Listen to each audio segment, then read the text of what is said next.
আসসালামু আলাইকুম বন্ধুরা, জেএস বং কিচেন চ্যানেলে তোমাদের সবাইকে অনেক স্বাগত। চিলি চিকেন অনেকেরই খুবই একটা পছন্দের খাবার, আর কম বেশি চিলি চিকেন অনেকেই বানাতে পারো। তো আমি কিভাবে চিলি চিকেন বানাই সেটাই তোমাদের সাথে আজ শেয়ার করব।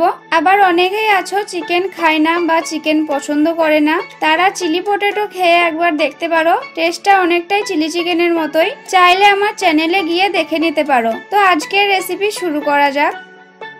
চিলি চিকেন বানানোর জন্য চিকেনগুলো এই সাইজ করে কেটে নিয়েছি, আর আমি এখানে উইথ বোন চিকেন নিয়েছি। তোমরা চাইলে শুধুই বোনলেস চিকেন দিয়েই বানাতে পারো। এবার দিয়ে দিচ্ছি স্বাদ অনুযায়ী লবণ, গোলমরিচ গুঁড়ো, কাশ্মীরি লঙ্কা গুঁড়ো, ঝাল লঙ্কা গুঁড়ো, 2 চামচ মতো আদা রসুনের পেস্ট, 1 চামচ কর্নফ্লাওয়ার, 2 চামচ মতো ময়দা, একটু পাতিলেবুর রস ও একটা ডিম দিয়ে সবকিছু ভালো করে মাখিয়ে 30 মিনিটের জন্য রেখে দিব।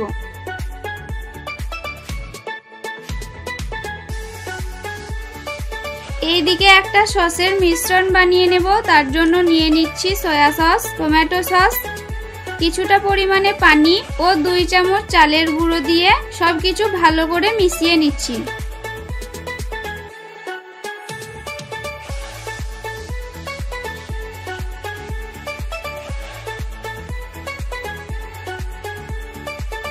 তিরিশ মিনিট পর একটা একটা করে চিকেনের পিস নিয়ে গরম তেলের মধ্যে ছেড়ে দিচ্ছি।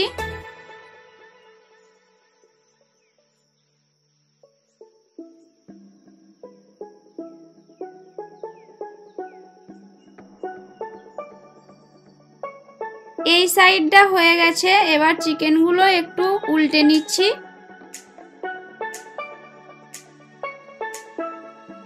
উল্টে পাল্টে লাল লাল করে পকোড়াগুলো ভেজে নিব। লাল লাল করে ভাজা হয়ে গেছে, এবার তুলে নিচ্ছি।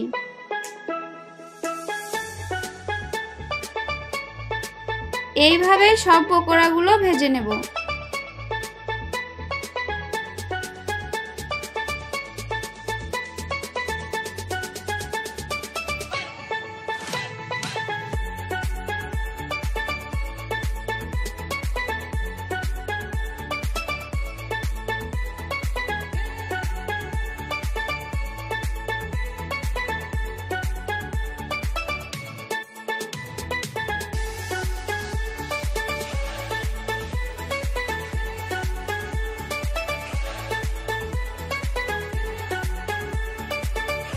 এইগুলো ভাজা হয়ে গেছে, তুলে নিচ্ছি।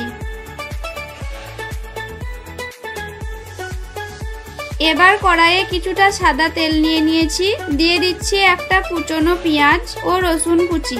পেঁয়াজ কুচির বদলে এখানে পেঁয়াজের পাতা কুচিও দিতে পারো, এতে টেস্টটা আরো বেশি ভালো হবে। পেঁয়াজ আর রসুনটা কিছুক্ষণ নেড়ে চেড়ে নিয়ে দিয়ে দিচ্ছি এইরকম সাইজের পেঁয়াজ কুচি।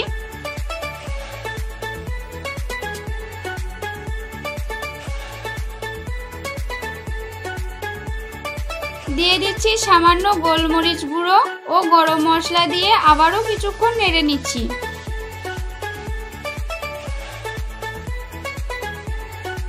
এবার দিয়ে দিচ্ছি ক্যাপসিকাম কুচি, স্বাদ মতো লবণ দিয়ে আবারও একটু নেড়ে চেড়ে নিয়ে ঢাকা দিয়ে দিচ্ছি।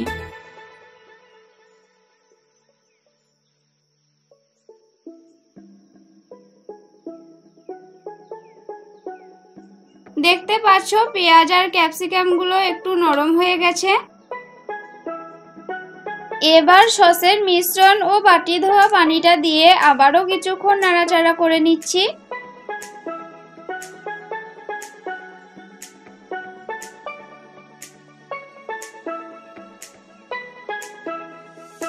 এবার দিয়ে দিচ্ছি পকোড়াগুলো আর কিছু কাঁচা লঙ্কা চেরা দিয়ে ভালো করে নেড়ে চেড়ে পকোড়ার গায়ে মশলাটা মিশিয়ে নিচ্ছি।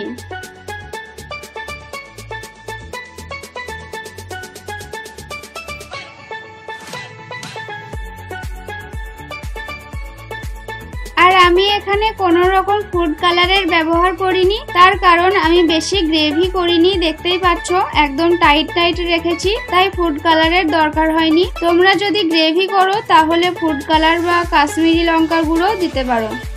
তো চিলি চিকেন গুলো একদমই রেডি হয়ে গেছে। এখন একটা প্লেটে পরিবেশন করে নিয়েছি। আর আমরা এইরকম কষা কষা চিলি চিকেন খেতে বেশি ভালোবাসি, তাই আমি এরকম ভাবে বানিয়েছি। তোমরা তোমাদের পছন্দ মতো গ্রেভিটা করে নিতে পারো। তাহলে বন্ধুরা, আজকের রেসিপিটা ভালো লেগে থাকলে একটা লাইক দিয়ে দিও। আর আরো অন্য কোনো রেসিপি দেখতে চাইলে আমাকে কমেন্টে জানাতে পারো। আর এইরকম আরো ভালো ভালো রেসিপি পেতে আমার চ্যানেলটা অবশ্যই সাবস্ক্রাইব করে রাখো।